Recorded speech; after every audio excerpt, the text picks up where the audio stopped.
Leviathans. They are going to feature heavily in my work later on, and they're going to be very important in the 2030s. So I'm just going to lay some groundwork and throw out a few things. So the term Leviathan, to my knowledge, comes from the Old Testament and Jewish tradition, as well as the term Ziz, Z-I-Z. Ziz is derogatory. Leviathan is pretty general. And a lot of my soul stream work involves Leviathans. So they are a native consciousness to Earth. They are generally aquatic. Some evolve to be terrestrial, and some evolve to be pretty deserty. So when people talk about lizard beings, they are derivative of Leviathans. And so my so-called magnum opus, if I were Ptolemy, it would be my Almagest. Though I don't pretend that I'm going to be a Ptolemy, but my life's work is going to be, it'll probably be 2 volumes, and right now, as a work in progress, I'm calling it Demeter's Daughters. So it's going to go over the Eleusinian mysteries, bloodlines, corn goddesses, Virgo, resurrection technology, and royal bloodlines and genes, and why some people can come back from the dead. And so some of this has to do with Leviathan DNA. So this is definitely a repressed topic. But for instance, if you read Holy Blood, Holy Grail, which is one of my top favorite books ever, mostly because I was psychically led to it and my mom had a copy. So that was one of my first exposures to other, authors who were doing this work. They end, I believe it's chapter 9, they mention King Arthur, and then they're like, and this is all we have to say on the topic. And they move on. King Arthur, his father, Uther, Pendragon, that means of the dragon. So stuff like that. Constantine's son was considered tied to the Arthur myth. So the Arthur myth is, it's kind of like the Ramayana, where it's more archetypal than literal. But there have been really good kings. And then Merlin is, as we think of him, he's a synthesis of 2 different characters, one of which was called Myrddin Aurelius. And so part of my book on the Sun People is going to include a chapter on Aurelians, which means golden. Anyway. So Myrddin Aurelius. Another thing is there's a synthesis archetype, avatar type person that I call Mira. I'll leave that. But Welsh DNA, the Stone of Scone. In coronation ceremonies, the Welsh bloodline, and Arthur being the bearer of the dragon. So that's something. Iguanas are a good, relative. I have a more terrestrial Leviathan. And then our ability to mimic geckos for resurrection purposes is why one Divergent timeline incorporated that DNA. For resurrection and ability to sustain in harsher, dry environments. So I would associate them with a Mars line. Terrestrial Leviathans died off for the most part. There's some inner Earth people or DNA or something. There's the divergent line of lizard people. I don't really care about those. And then of course, the dinosaurs. I don't really care about the terrestrial ones that much. Those are, I wouldn't call them a mistake, but they're certainly a tangent that I wouldn't go down personally. I'll touch on it but that's pretty much all I have to say on that is, yeah. But the classical Leviathan is aquatic. and it's most commonly referred to as a giant squid. So Lovecraft's Cthulhu, which, by the way, the CTH refers to the earth, which is a pretty cool thing. In Greek, chthonic is spelled that way, and it means to come from the earth itself. So that's pretty cool. So I'm going to be looking into that more. And then you'll find examples like Scylla and Charybdis in the Odyssey. And this is also going to tie into both my Sun book and Demeter's daughters as the Kinotaur from the Merovingian myth. That is another one. Tiamat, which of course is about the... there was another planet that no longer exists. And that's really what that myth is about. And I was pretty sure of that before I read any of Sitchin's work in 2019.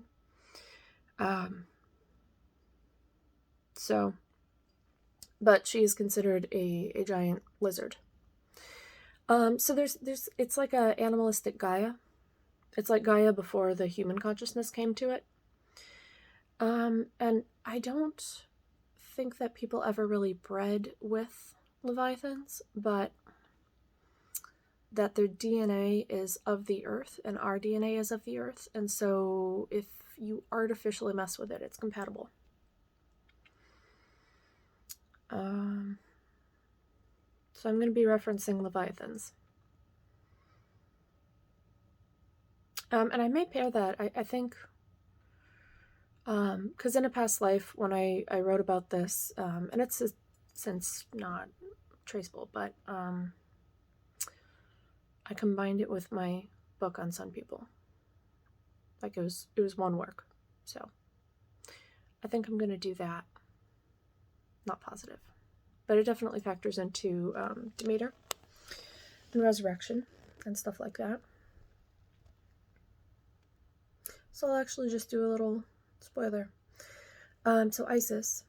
So I view it as Ishtar or Easter to Inanna to Isis to Demeter. Aphrodite is a reinvigoration of the Easter myth, where Demeter and Hera were old goddesses by the time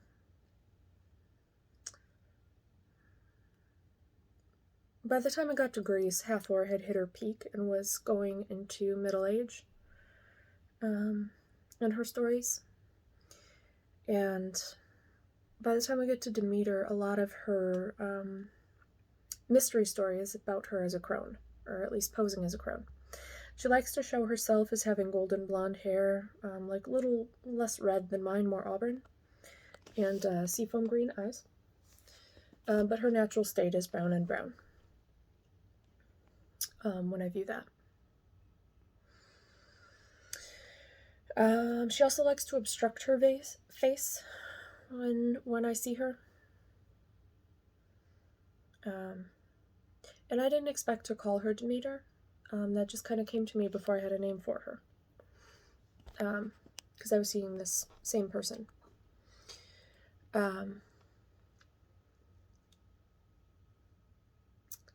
So that's the line I follow.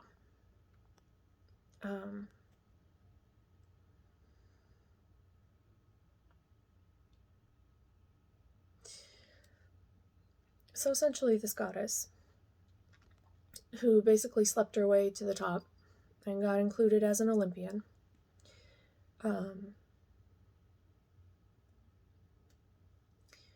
she happily married someone from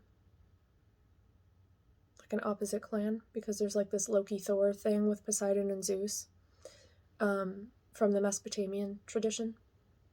And by the time it gets to Greece, it's tripartite. But essentially Hades was a younger relative. And he would be the closest. So Dumuzi was her husband. And long story short, he got into a big macho turf war. He didn't really want to be involved, but his male relatives killed him and then dismembered him and put the majority of his corpse in a box and sunk it to the bottom of the ocean. And so Isis, Ishtar, Inanna, Demeter found out about it and went after them. And this is back when she was young, in her maiden phase. Or, mother.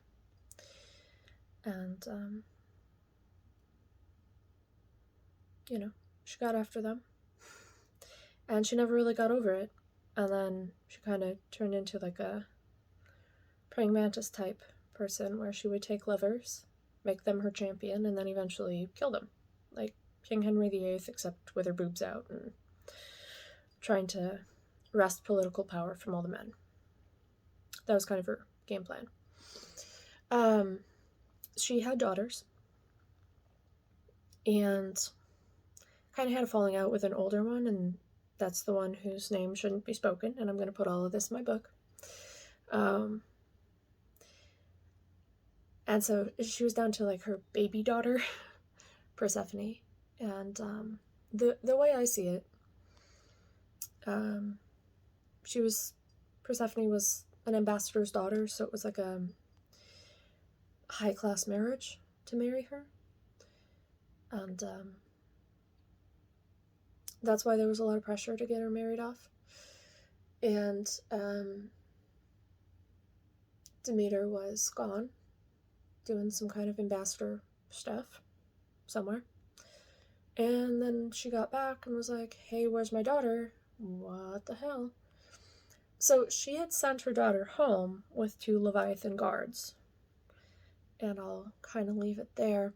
But Demeter, in her earlier years, had kind of gone after some of her relatives in the underworld and gotten herself killed.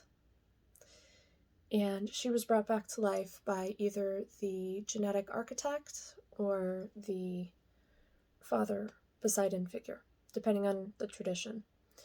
And so she was brought back from the dead, and they tried to bring back her husband, but they couldn't put him back together. Like a Humpty Dumpty thing, but without a penis. And then that's how Horus was born. Was they were able to extract enough genetic information when they eventually found his penis, but they couldn't bring him back from the dead. And so she kind of lost it. And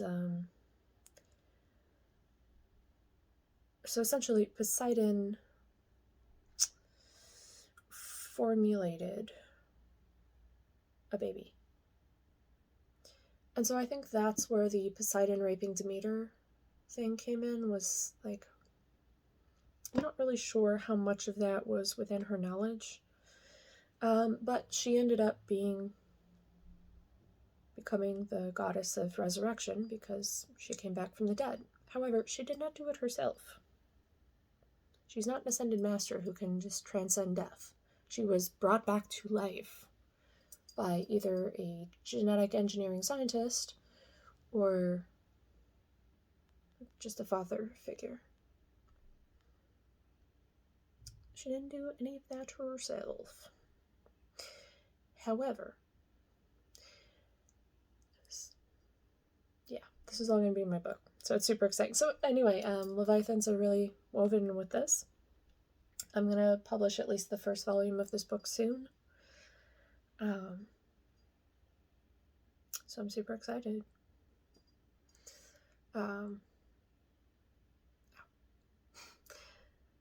Yeah.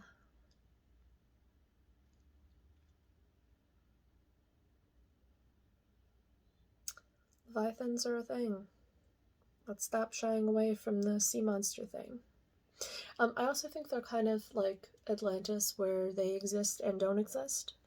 And because water is an extraterrestrial substrate that transcends phase states, and is kind of a reverse of most of the laws of physics, there seems to be some way where I feel like they can feel frequencies.